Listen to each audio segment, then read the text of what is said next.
Today I'm just going to give you a little tour around my boat. Here you can see the trailer. That little bit of rope there is that's not permanent. I just use that to move the boat off the grass when I need to mow. So you can see the hardware there it's pretty new. The jockey wheel itself is pretty new.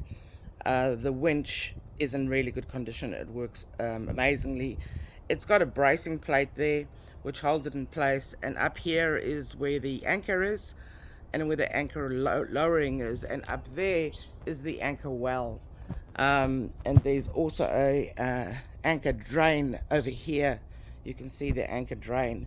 Now the boat's been sitting for a few months, so there's some cosmetic you can see there, a little bit of mold that I just got to clean off. But that's because it's been raining, and of course sitting under a tarpaulin it got a bit moldy, but it's just cosmetic. You can see it's had the side perspex windows have been replaced. They are new, and if I would do anything I would replace these two front ones. There's nothing wrong with them, but you can't see through them, and yeah, anyway. So down here you can see that the boat by the previous owner was poorly bogged, so I'm going to repair that. And you'll see some spots where the previous owner painted this boat white, but didn't do the prep work. So didn't sand it, didn't you've used proper undercoat. So I'm going to be repairing those sections the proper way, right? So you don't have to do it. And if we go around the boat, you'll see there's a spare battery. That was the original battery. Down here is a plank, so you don't have to get your feet wet when you drop your boat in. I have treated all the minor surface rust on the wheels with CRC on a regular basis. You can see the trailer itself and the axle is in pretty good nick, right? The boat has Warrant and Rego. I have installed some grip pads to assist with getting in and out the boat, and also where you can lean your fishing rod when you're tackling up and so forth.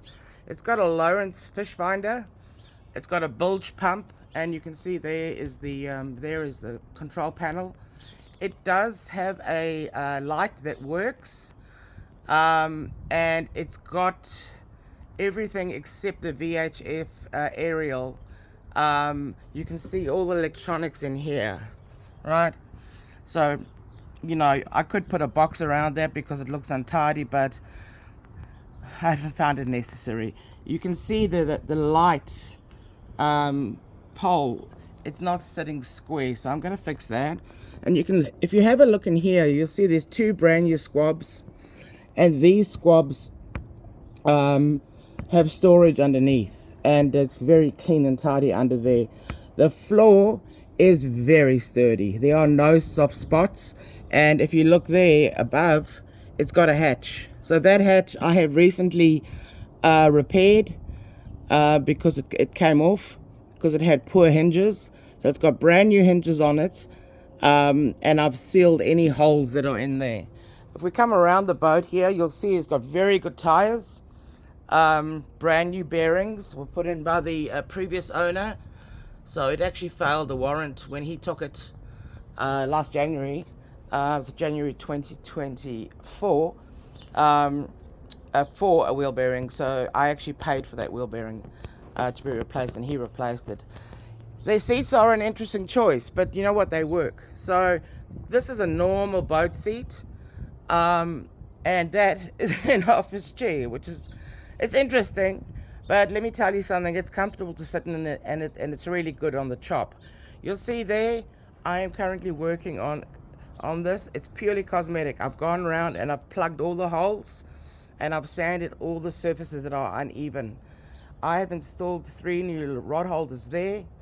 That rod holder there is actually the bait board.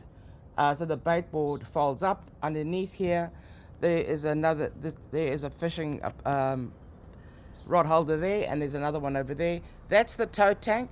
Yep. and that holds 20 liters, and that is 20 liters is all you need for a day's fishing out on the ocean. So it's very economical. Um, in the boat, it's got these side like storage where you can put stuff. So I put things like my oil, my spare cutting boards, etc. It's got on the sides, it's got a drinks holder. A beer fits perfectly in there. Not that I drink beer, but anyway.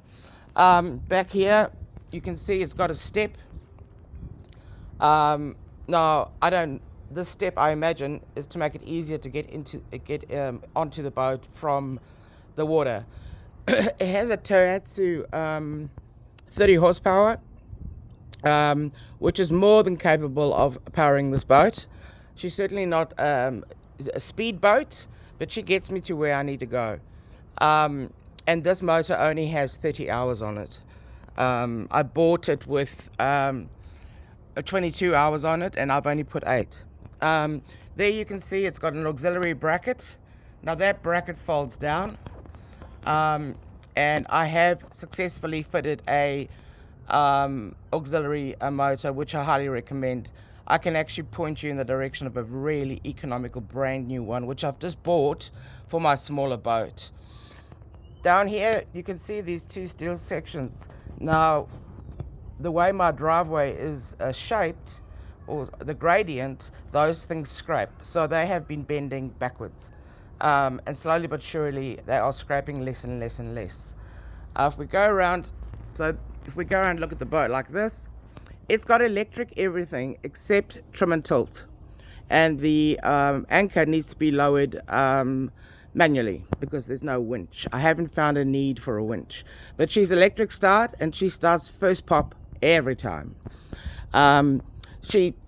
If it's really cold, she might take a sort of three times, but obviously you have to pump the bulb, the fuel bulb. And if we come around here, it's got all the starboard and port lights. The light board. So this is the condition of the boat. You can see the two new perspex windows. It's got grab rails all the way around. I've also installed, if you can see there, grip tape. So that's for the person who needs to walk to the front and manage the anchor. Yeah, it's got a safety bracket there. So I put that there as additional safety. And if we go around here, you'll see this tire here. I had to put a tube in it because I got it flat. It's got all the right reflectors, and this particular mudguard is different to the other one. I don't know why, but it's actually very handy because it's easy to get on and off the boat. The light board has pretty new lights on it, and it even has lights on the back for cars coming toward you. So you can see there again, there is a little side, I don't know, whatever you call them, where you can store things and not have them jump around. That battery there is a brand new marine battery that cost me $300 that I bought from Repco, and is still under warranty because I bought it this year. I can include a little additional petrol tank or whatever container, and I can also include enough to enable you to go out fishing immediately. There is earmuffs there. I use the earmuffs every time I start this motor out of the water, and I also flush the engine with salt away, and I clean the entire boat with salt away. So yeah, that's my boat. And why am I selling her? Because she's a little bit big for me to manage on my own, and people at the boat ramp are intolerant of waiting 5 minutes for me to go and tie the boat onto the pontoon, then walk back to my car, and then go and park the trailer and come back. So yep, that's everything in a nutshell in under 10 minutes.